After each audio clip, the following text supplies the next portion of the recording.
If I take a healthcare hat off, when I think of someone who's unhoused, the number one thing that I'm thinking of is, well, you need to get them housing. Your patient might come 4 hours late, but they still need care. So how do you find a way to fit people in? People find themselves in the emergency room, but part of what health centers do, of course, is trying to make sure that we're keeping people out of that type of scenario. For us, the mission is meeting our patients' needs and thinking creatively about how might that even add into the services or other business lines that we as a health center take on. Healthcare and other safety net providers see firsthand every day how hard it is for patients to stay healthy when they don't have stable housing. For decades, community health centers and homeless service providers have worked together to help address the needs of people experiencing homelessness with dignity and compassion. This doesn't happen overnight, and it takes resources, specifically money. The FY26 President's budget and signed reconciliation package are poised to make major changes to Medicaid and other key safety net programs like healthcare for the homeless. What happens to these programs, services, and people, especially those in need of housing and healthcare, are both expected to grow. In this episode, we're talking to Dr. Barbara DiPietro. She's a Senior Director of Policy at the National Healthcare for the Homeless Council. She's been working on the front lines of this tension where housing instability meets overstretched healthcare safety net. We're going to examine the trade-offs working Americans, families, and seniors will have to make between housing and healthcare and where community health centers might go from here. It's a vitally important conversation that I'm thrilled to be able to have with Barbara, but one that I hope everyone will engage with coming out of this. So let's get started.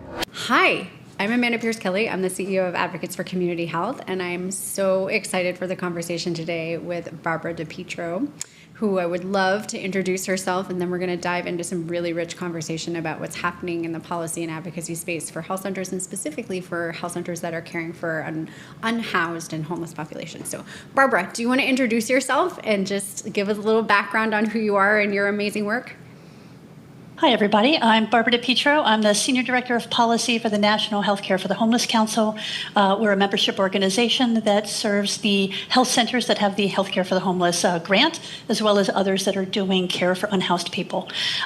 We unite the best practices in homeless healthcare, and my work is specifically to oversee our policy and advocacy work. So Barbara and I've had the privilege of working with Barbara for decades now, and she is so incredibly respected and appreciated in the space for her policy and advocacy work. And I don't know how many years it's been, Barbara, for you at this point, but I mean, for as long as I've been in the health center world, you have too, and been, caring for this particular segment of the population and this segment of health centers. But how long has it been? And I mean, my goodness, look at the moment that we're in right now. Indeed. I've been here for 16 years, and I work for the National Healthcare for the Homeless Council, but I am based at the Healthcare for the Homeless program in Baltimore City. So I get the pleasure and the privilege of sitting with the patients and the providers that are delivering care to our community. And so that's helps root the work and helps integrate our advocacy with our services. Yeah, I'm glad that you mentioned that, Barbara, because I think sometimes, myself included, the policy and the advocacy work can feel distant from or removed from the reality of what's actually happening on the ground. And it is, one, extremely rewarding, but it's such an incredible reminder when I do get to spend time with health center providers, administrators, really anybody in the space, and actually visit and be on the ground to see this is what's actually happening. So I'm envious of the fact that you're co-located with the health center, but that's actually a great place to start. Do you want to speak to what makes health centers with the homeless designation different and sort of the realities of the population, and sort of just, I'd love to level set there, because I think there are probably some assumptions that can be made, but tell us a little bit about that. What's different, and how does the program differ, but also how does the care and the barriers and the realities for the population differ? Sure. So a lot in that questions, but really kind of pulling back So there's 1,400 health centers. There's 298 of them have a healthcare for the homeless grant. So roughly 300. And the 2024 UDS data just came out showing that we serve just over 1 million patients across those 300 patient programs. And so what makes us different from other health centers? So we deliver the same comprehensive, high-quality primary care that other health centers do. But from the beginning, what made HCH different is that we were required to offer substance use services. And because of that, we often also have mental health services. So for decades now, just really since the inception in the mid-'80s, healthcare for the homeless has been an integrated, comprehensive, both primary care and behavioral health. And then we do a lot of support services. So, for example, for us, we have an emphasis on Suboxone and medications for opioid use disorder. Our case management tends to be a lot more intensive case management. We tend to do more street outreach, street medicine. We have peers and community health workers on our interdisciplinary teams. We're engaged in medical respite programs and services and supportive housing. So those are the kinds of breadth services that we tend to offer.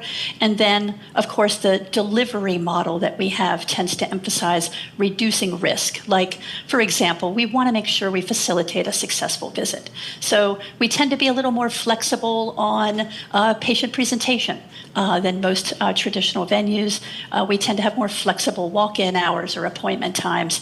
We tend to not charge for visits or prescriptions because we know copays can be a barrier to care. So those are the kinds of ways that we adapt our care and build in our services to make sure that we're meeting the needs of the patients that are coming to see us. Which is amazing, and I feel like you're describing the health center story, but it's also a great example of there are very specific needs for this population. And I'd love to lean into that a little bit. So what do those barriers look like in terms of people experiencing homelessness? What are the barriers to accessing care? And then the kind of taking that one step further, and what are the things that serve as barriers but also help them to stay healthy? Like what does that look like in terms of the work that you guys are doing in the homeless health centers? Yeah, I think it's helpful to take the framework that has been established for many decades. When homelessness started becoming endemic in the United States in the 80s and the Healthcare for the Homeless program was created, the Institute of Medicine, as it used to be called, and now the National Academy of Sciences, put out a seminal report that looked at homelessness and medical care, and they found 3 things, and these remain true today. That poor health causes homelessness, that homelessness in turn causes poor health or exacerbates existing conditions, and then the traumatic experience of homelessness itself makes it really hard to engage in care. So that's the framework that we come into, recognizing that for lots of our patients, transportation is hard. The time it takes to come to a medical appointment takes time away from meeting other basic needs. So there's real competition for food, security, where you're going to lay your head. And that takes a tremendous amount of time. You spend your time at a lot of social services appointments. And so trying to squeeze in diabetes management, for example, when you're trying to get food at a soup kitchen, which is, think about high salt, high sugar, low protein, not a lot of leafy greens, very hard to maintain healthy diets when you're living on the street. And then thinking about weather exposure, so frostbite, burns. Folks may have seen a really great New York Times article this week talking about the Healthcare for the Homeless program in Phoenix and about the level of burns that they see from people on pavement, sunburns, the skin grafts and healthcare that just comes from the exposure pieces. People who live outside in fire-prone areas and a lot of asthma and respiratory illnesses. And then, frankly, just thinking about the violence and the trauma that happens on the street. If folks can appreciate not just sleeping with your door unlocked, but think about sleeping with your door wide open to the street. That's a very vulnerable space to be. And so we see a lot of sleep deprivation. We see a lot of people who try to stay up awake all night just to ensure their safety. And that's part of the reason why we see people coming together in groups and encampments, because that's a way of keeping people safe by finding community on the street. But we all know that there's challenges to being in encampments right now, and I'm sure we'll talk about that in a minute. But these are the kinds of barriers that get in the way of people being able to seek care, maintain their health, and frankly, follow a care plan. So we have found that when people get into housing, we're able to eliminate a lot of those barriers. And I'm sure we'll talk a lot about that too. But that's some of the framework that we come into this work with. Yeah, which is so helpful, Barbara. Thank you. I mean, I think the other thing I'd love to get into a little bit, and you're right, we're going to get into many other things as they were kind of already sort of scratching the surface. But I'd love for you to speak to how accessing care is as a homeless individual, how accessing care at a homeless health center differs from other providers. There are lots of others doing great work in this space, but I do think that, you mentioned this actually when we first started, sort of what makes you guys different, but what does that look like in terms of some of the barriers you just mentioned, and then what are the interventions that the health centers are actually bringing to try to address that? Sure, so we do a lot of transportation assistance with our clients. We support a lot of people who are in supportive housing, and we help them with those support services. So finding and maintaining housing is important supportive work. But really within the clinical space, it's sometimes clients can't make it for rigidly scheduled appointments, so you have to be flexible. Your patient might come 4 hours late, but they still need care. So how do you find a way to fit people in? So we try to do a lot more flexible scheduling. We try to meet people where they are. So a lot of times if people can't come into the clinic, then our community health workers or our team will go out and meet people in the community. So there's a lot of care that you can deliver in backpack medicine now, particularly with interoperability and the technology we have. You can bring a fully integrated EHR out of a backpack into an encampment and deliver care with referrals and scripts and labs and the rest. And this is the way I think that we're trying to reach outside of the walls of our traditional care to really meet people in the community who can't come to us, but we definitely can go to them.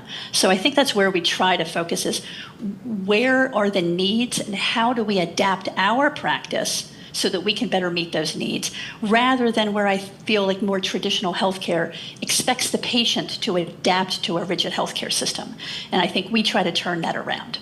Which is, one, exceptional, and two, incredibly needed. And there's, a legacy of success in that space. But I think you touch on something else, which is there's a lot of misperceptions, myths, stereotypes, you name it, around what it looks like to be a homeless person in this country. And so I would love it if you could speak to that a little bit, just because even those of us who have been working in healthcare have not necessarily had a lot of exposure to this population. So can you speak to that a little bit? Sure. Let's just talk a little bit of numbers here. So in the health center space, when you look across all health centers, there's 1.5 million people in the health center program who are identified as homeless getting our care.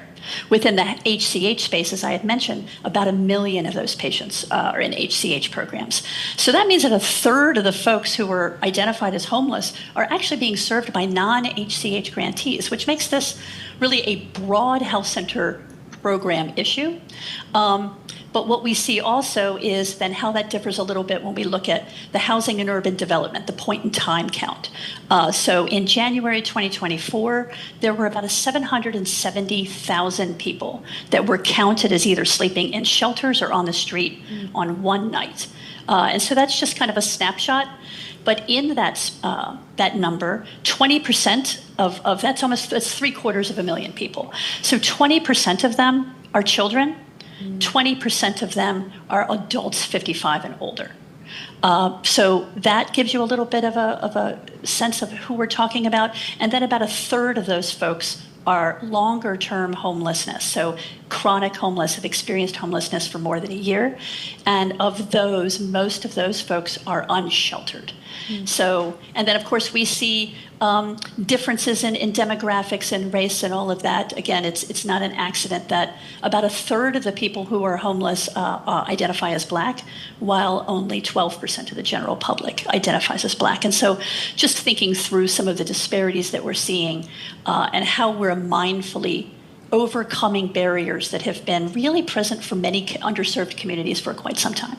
Yeah, and I'd love to go a little deeper into the data and in the lens of, or through the lens of, emergency room care. And the reason I bring it up is that that's some of the most expensive care, and for a variety of reasons, you know, people find themselves in the emergency room. But part of what health centers do, of course, is trying to make sure that we're keeping people out of that type of scenario. And I know that that's very relevant as it relates to health centers serving homeless populations. So do you want to speak to that in terms of everything from sort of ER diversion, but then also managing chronic conditions? And you spoke to that a little bit, but it's more complex when you're talking about this population. So speak to that if you would. Sure, I can even just root this. So we have a client here, Raynard, that gave permission for his story to be told. And I spoke with him actually just earlier last week here at Baltimore.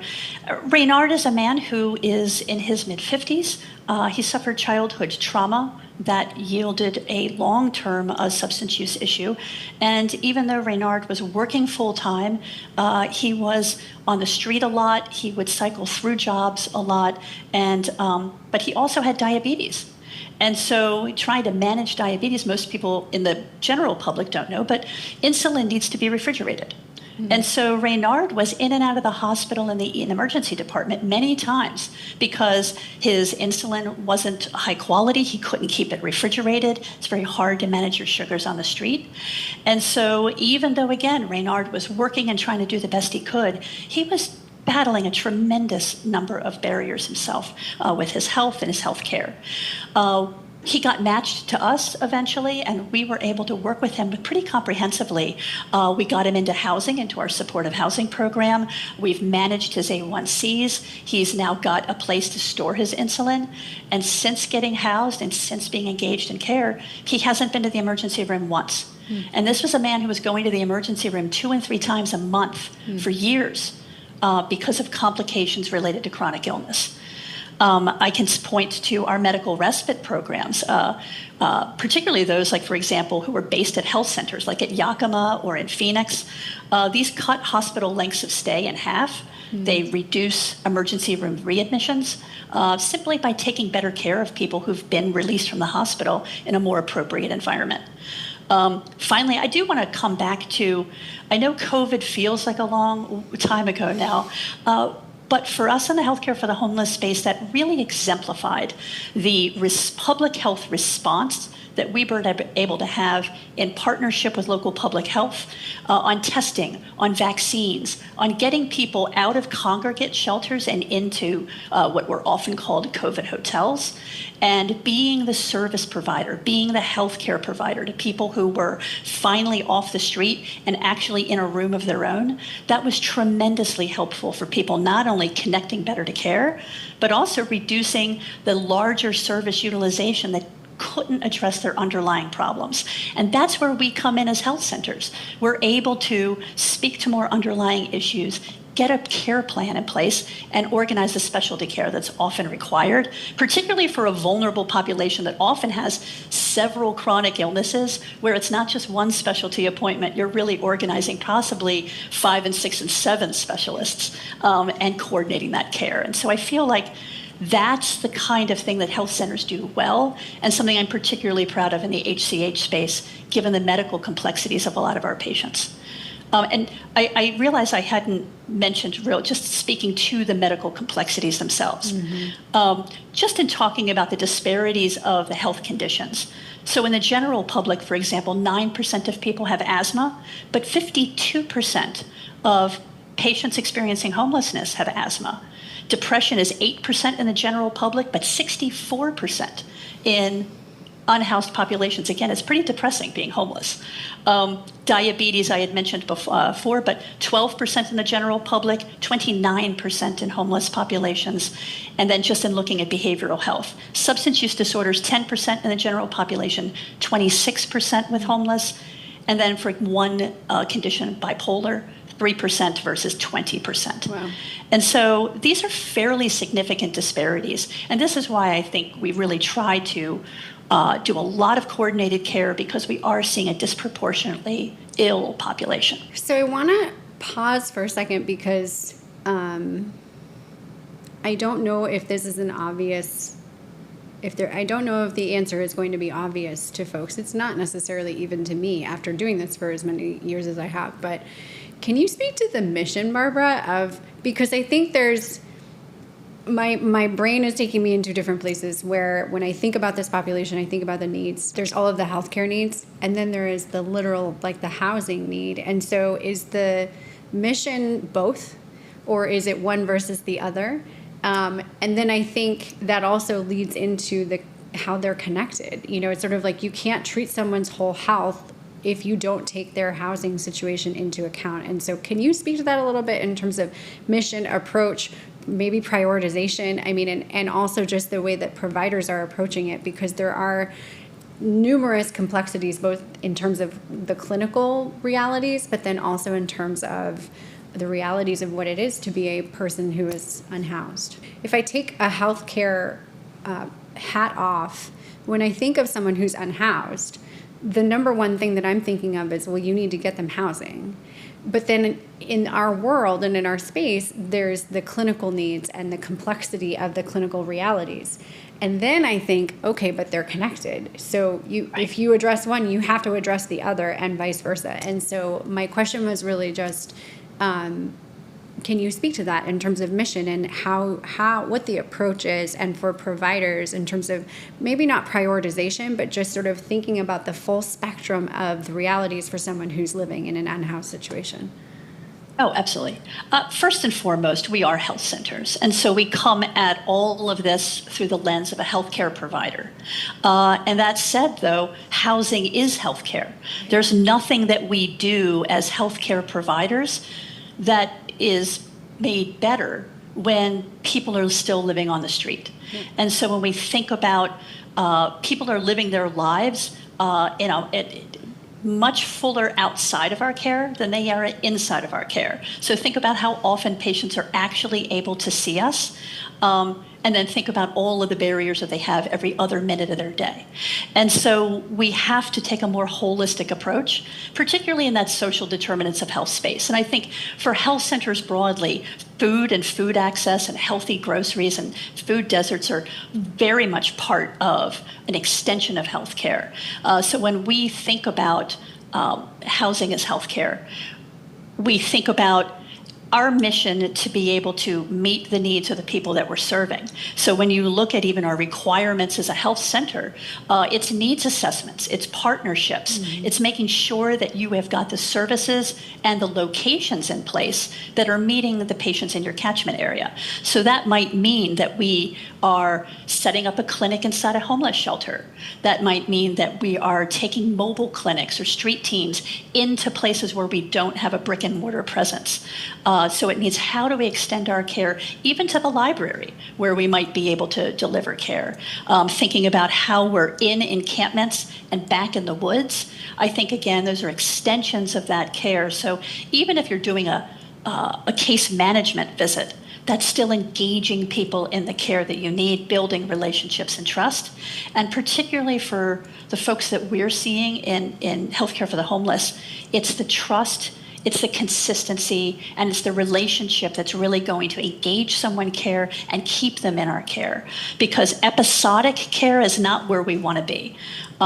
We want to make sure that we've got a continuity of a relationship so that we can really travel with someone. And for us, that means traveling with them from the encampment to the clinic and into, hopefully, a permanent housing opportunity where we can continue that care. And certainly that means handing off at some point to other providers. But sometimes we're able to maintain quite a long relationship with people. So for us, the mission is meeting our patients' needs and thinking creatively about how might that even add into the services or other business lines that we as a health center take on. Does that answer some of your question? It does. No, and it again, like every time you say something, it's sort of jogging lots of additional questions and sort of clarifiers, honestly, because I think, so one thing that you just brought up that I want to kind of lean into a little bit is what it looks like in terms of how care is being delivered, and whether that's mobile units or street care. basically meeting your patients where they are, like you said, to make sure that there's access. But I know that there are continued barriers, even when you have those things, and something that you just spoke to, which is trust.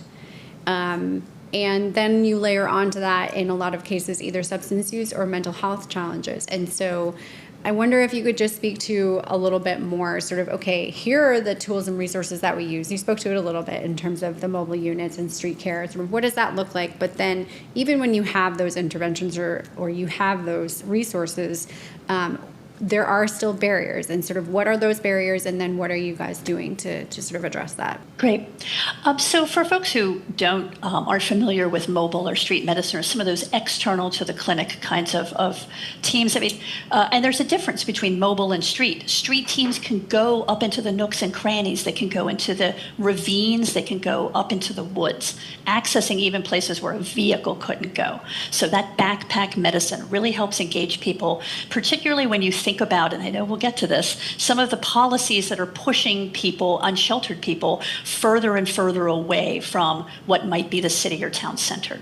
So we are increasingly seeing patients pushed literally to the edges of our communities. So that means that we have to go to the edges of our community to see them. And that might mean we've got to cross streams and dry riverbeds to get to people. And there are communities that are living back there that are truly in need of health care and needing someone to come and care for them, but don't have the ability to come in. And frankly, they may not feel safe to come in because, again, in many communities, we're criminalizing the presence of homeless people. And so folks aren't feeling safe, but they do feel safe with trusted providers. And I think this is where health centers have such a tremendous opportunity to reach people physically in spaces where we're not traditionally able to get even a mobile van. Now, a mobile van, of course, can go to shelters, it can go to libraries, it can go to other places where people are congregating and be a standard of care that's there every Tuesday afternoon or as many days a week as needs to be. You can establish those kinds of routines, and they can be flexible so that if you've got an encampment that pops up somewhere else, you'd be able to shift and or pivot your schedule so that you can have the van there. And knowing that you've got a multidisciplinary team that's going out with the van or going out with the street team, so that this is a medical provider, but this is also a social worker, a peer specialist. It could be even that we've got nurses and other folks on the team, psychologists that are delivering care, and this is part of the standard that we're hoping to achieve. Now, you talked about, even with all of that, there's still so many barriers in our community to receiving care. So, like, for example, street teams are great, but and all of the services that we provide in all of our locations, but we can't overcome some of the gaps that are just fundamental to our healthcare system. So, like, for example, no matter how much healthcare we deliver, it's not going to replace housing. So I think so that's clearly a need, and there's not enough housing in every community in this country. I think about, like, for example, the venues of care that are not accessible to this population. So, for example, many of our patients have got complex needs and would benefit from skilled nursing facility care. Many SNFs do not admit people who are homeless. And so that leaves folks without appropriate levels of care. There's a limit to what we can do in a primary care environment. There's a limit to what you can do on the street. People need increasingly intensive levels of care. And unfortunately, those levels of care are often not available or are shut off. And I think that's where we need to look more holistically at our community providers to say, who's not accessible? Our nursing homes, our assisted living, and our SNFs, generally speaking, do not really have a hard time admitting folks who are unhoused. So that puts a downward pressure on the acuity that we're seeing and having to treat in an FQHC environment. And I think that's a real challenge clinically, but also speaks to the gaps and the barriers that exist. So I was going to ask you another question, but I think we should dig into policy, because I think that's a perfect segue into just the reality of what things look like right now. And I think, so Medicaid is a really important program to this population and frankly to health centers as a whole, which I know you know as well as I do. But can you speak to, I mean, obviously we're in this moment right now where with the passage of HR 1 and cuts, significant deep cuts to Medicaid coming, but what does it look like specifically for healthcare for the homeless and sort of what that looks like for this population in particular? So let's start with just the individual coverage losses that we anticipate.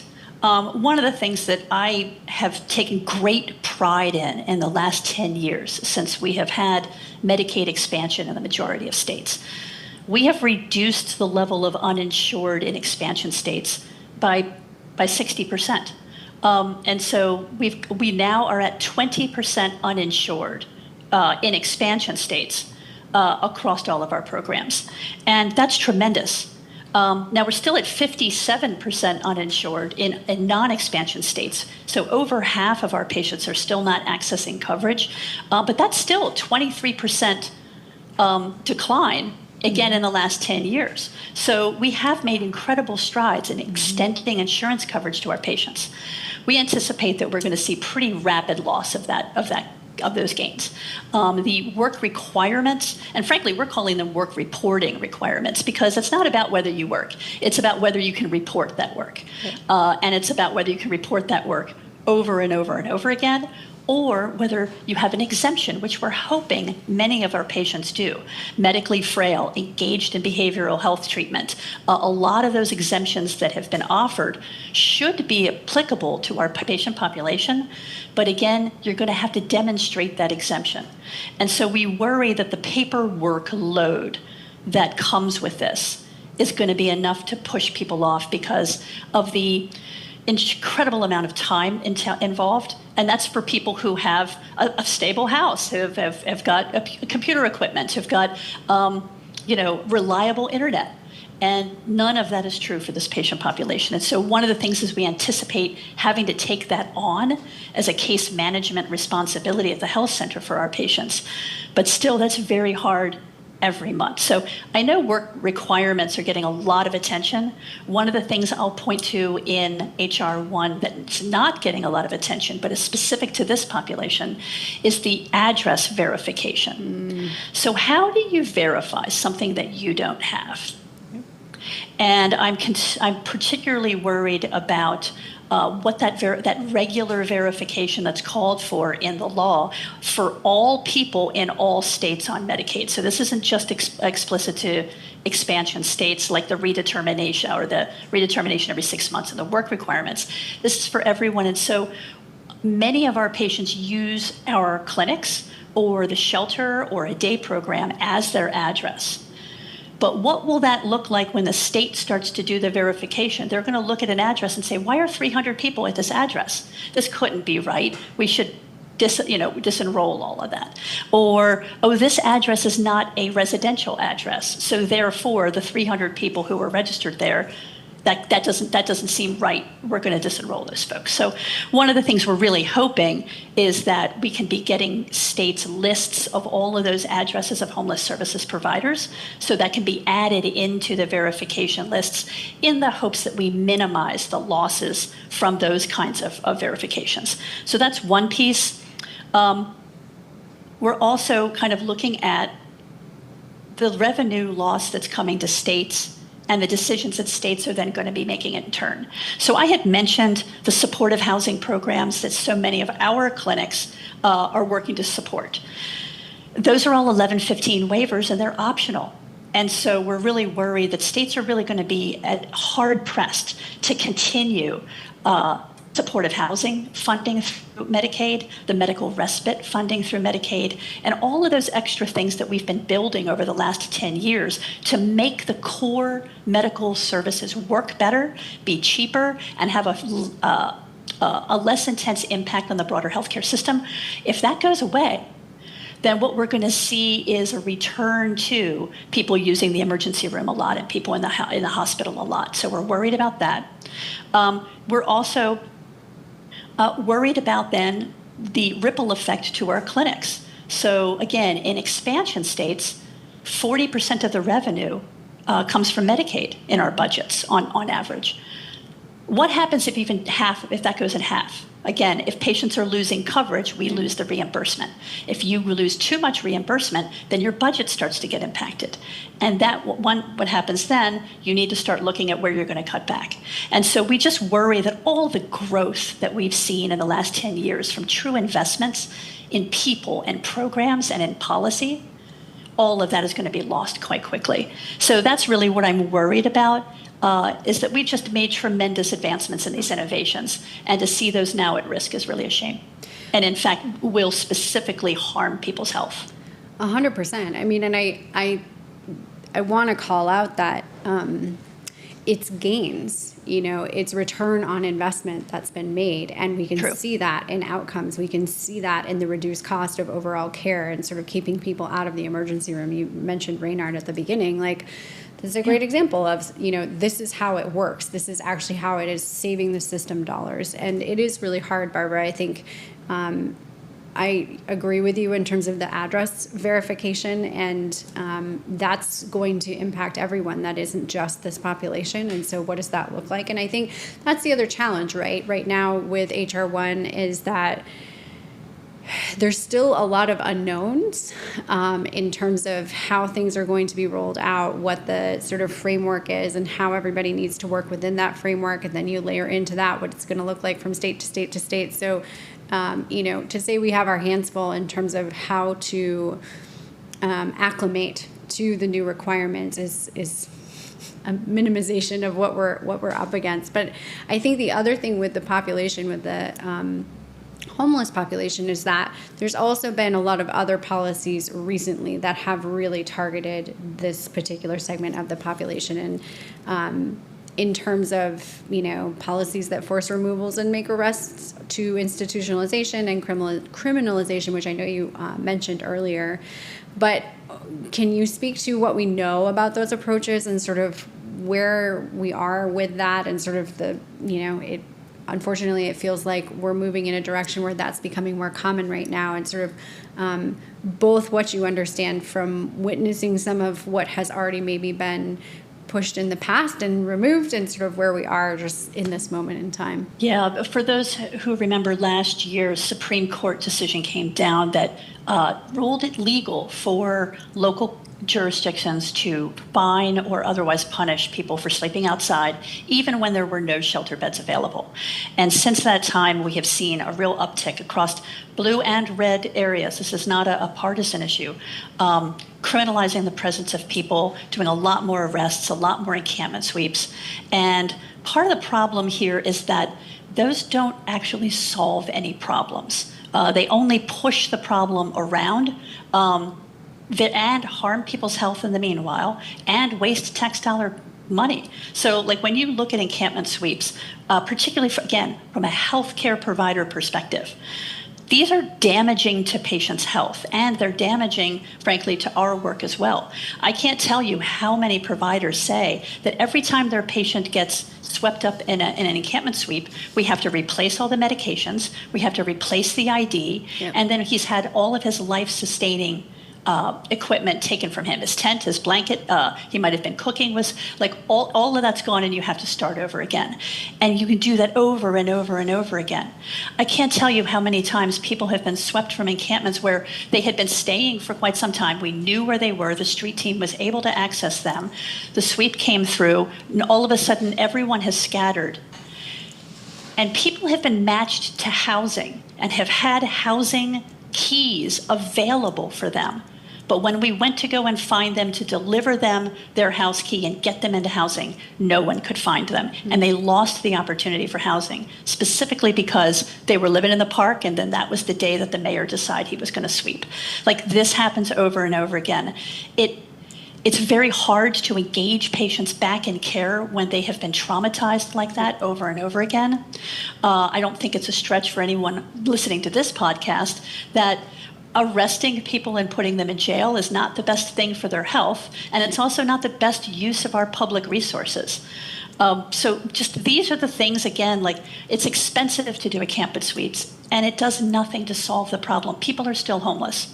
But it just pushes them further and further away from the very services that we're trying to deliver. So I think that's something to be appreciated. But I think also kind of from a pulling back for a moment, I think we can all agree nobody wants to see homelessness on the street. Mm-hmm. When you ask people living on the street, they also do not want to be on the street. Like, this is something that has strong agreement across everybody who's involved. So I think partly it's we have cheaper, more efficient, and more effective solutions in housing and other stabilizing services, but unfortunately we're just not seeing that be employed. And then even just on these, that's sweeps and in the incarceration criminal space. But then we also are seeing calls for hospitalizations and forced treatment and civil commitment. You start talking about a very different thing when you start talking about taking away people's civil rights. Obviously, civil commitment is a very, very sensitive issue that has to be done with a lot of mindfulness, a lot of legal parameters, and again, while sometimes appropriate, is often misused. And so that when people are forced into treatment, that is not an engaging way to get them to see the value of those services. Frankly, the reason that people don't engage in services is because the services aren't engaging. So many of our clients have said, I've been to inpatient treatment 2, 3, 10 times, 12 times. Every time they treated me like a bum, they treated me like an addict, they treated me like I wasn't nothing, and they discharged me to the same community without a job or a place to stay after the whole thing was done, and I didn't have any option but to go back to doing what I was doing. Yeah. We can only do that so many times when we have to take a look, not at the people, but at the programs that we're asking to really deliver that care. And I think we need to ask more from our treatment systems to really think about what are we really doing to engage people in care that they're choosing. That's where we see more effective treatment and recovery. We've been focused on a lot of the barriers and the challenges and the storm that we face right in this moment, but I'd love for you to speak to what better policies, better supports, better programs look like. If we're to have a North Star, what does that look like? And then I think connected to that for listeners and those in this space, what can they be doing to help, move us in that direction? When we think about the policies that can better support, I think broadly taking a step back and looking at homelessness not as a personal responsibility failure, but really as a system failure, we need to ensure that the cost of housing and what people earn are aligned. And right now, housing is getting more and more expensive while people's wages are actually losing ground against the economy. So more and more people just can't afford a roof over their head. You had asked me earlier about some myths on homelessness, and one of them is that mental health and addiction are the cause of homelessness. Mm-hmm. And I gave some statistics earlier about the prevalence of conditions in our population, and while certainly higher in this population, by no means everyone. A quarter of folks with substance use disorders. That means 3/4 of folks do not have substance use disorders. And so one of the things to think about is there's the reason that people are homeless is they can't make rent. There's plenty of wealthy people who have addiction issues and mental health issues who are perfectly well housed. The difference is that they can afford their housing. It's only when destabilizing conditions like addiction and mental health combined with the inability to have housing that we have homelessness. So I feel like we need to start kind of thinking about some of these things differently. Most people's behavioral health conditions get worse after they become homeless. And so thinking about a lot of the prevention work that we can do in health centers, in other spaces in our healthcare system to really make sure that people aren't losing housing. And in doing so, we're getting ahead of the healthcare crises that comes from the loss of housing. So I think we can be doing a lot there.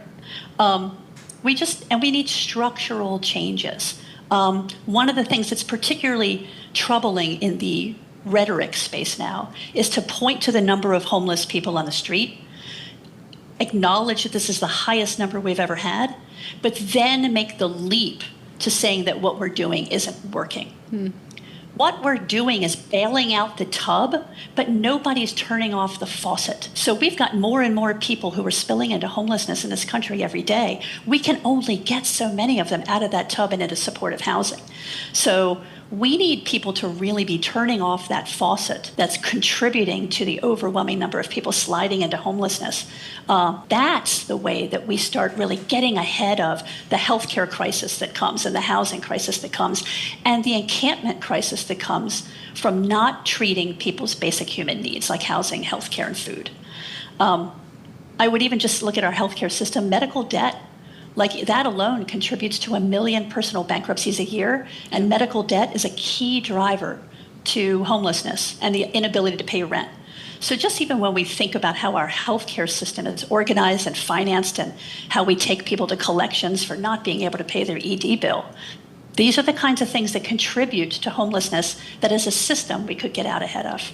Yeah, I totally agree with you. And I honestly, there's so many other layers. Again, this one in particular, they're just like the things that are kind of jogging through my brain right now. Barbara, what does this look like? There are a lot of children that are in this space, and what are we doing? What are the obligations? What are the policies in that space? But also, what does it look like rural to urban? Like, there's so many different pieces to this. There's so many things. But I do sort of final question for you. What if there's one thing that you want federal lawmakers to know or take away from the conversation? Is there something that you want to kind of capture in that vein? There is, but if I could just answer two of your questions first, because you had asked me, what could your members do? What could people listening to this podcast do in the health center space? And so I actually have 3 requests for the health center community. One is to speak out about the harms that are being caused to an entire population of people, and not necessarily just homeless folks, but there's a lot of folks that are currently being harmed, and to use our voices as community leaders to acknowledge where harm is happening. Second, I would like to request, get a seat at the table, at the policy decision-making tables for your Healthcare for the Homeless program. Bring them into the community that you are working with in the policy space if they're not already there, because that's something where we can be working in partnership together. And then third, think about how your health center can ask more about housing status, focus more on housing instability, and tailor services a little bit more to allow better access to care, particularly for people who have these kinds of barriers. So those are my asks to the health center community. But to policymakers, which was your question there, frankly, I would want them to appreciate that aside from really the cruelty that's being inflicted on people here, these changes impact the entire community. So if you have a crowded emergency room because people can't get care elsewhere, that's going to impact everyone who's looking to receive emerging care. If you have a public health crisis, tuberculosis or any kind of infectious disease, measles for goodness sakes, that's the kind of thing where you need a comprehensive approach, and isolating people from care is not going to be helpful for the larger community. People thrive and communities are stronger when people get the health care and the housing that they need. And so we need to have adequate health care and access for housing for folks in order for us to really see the healthcare gains. And if we want to, again, make America healthy again, I would really like to see more of an emphasis on access to care, access to coverage, and increases in investments and connections to housing. We deserve better. All of our communities deserve better. Yeah, I couldn't agree with you more. Well, listen, Barbara, I could honestly talk with you all day, and there's so much more. And so really what that means is we'll have you back, because I think this is going to continue to unfold in the months ahead. And, unfortunately, this is a need that is increasing instead of decreasing. And so we will have you back if you're willing. But more than anything, I just want to say thank you. Your work is so vitally important, and I'm so grateful that this programming exists specifically. And I think for our listeners, I'm sure that many are hearing this and it's spurring an interest in learning more. And so I would just encourage folks to, be in touch with the council, with Barbara and her team, but also with ACH. I think everyone has a role to play in making sure that these challenges are understood and how they exist as a bigger part of both the healthcare system, but the bigger picture of healthcare as a whole. But thank you so much for the conversation today, for the incredible work that you're doing, and keep going, continue to be the light that you are, and we're very appreciative. Thank you. Thank you, Amanda, for having me on. I really appreciate this conversation. Yeah, thanks. So that's a wrap on today's episode. Huge thanks to Dr. Barbara DiPietro for breaking down the ripple effects of federal policy and the changes and what that means for people experiencing homelessness, and specifically for the community health centers that serve them. If you care about these issues and you want to get involved, you're not alone. There's so much that we have to do, and together, that's the way that we're going to be successful. So now's the time to speak up. It's time that we push for smarter policies that don't make already hard to afford healthcare and housing further out of reach for millions of individuals and families, seniors, veterans, everyone. Don't forget to subscribe, leave a review if you're so inclined, and share this episode with your networks, especially anyone that's working in local health and policy and community leadership. I'm Amanda Pierce-Kelly, and I'm so grateful that you joined us today for Community Health Centers Unfiltered. I hope to see you next time.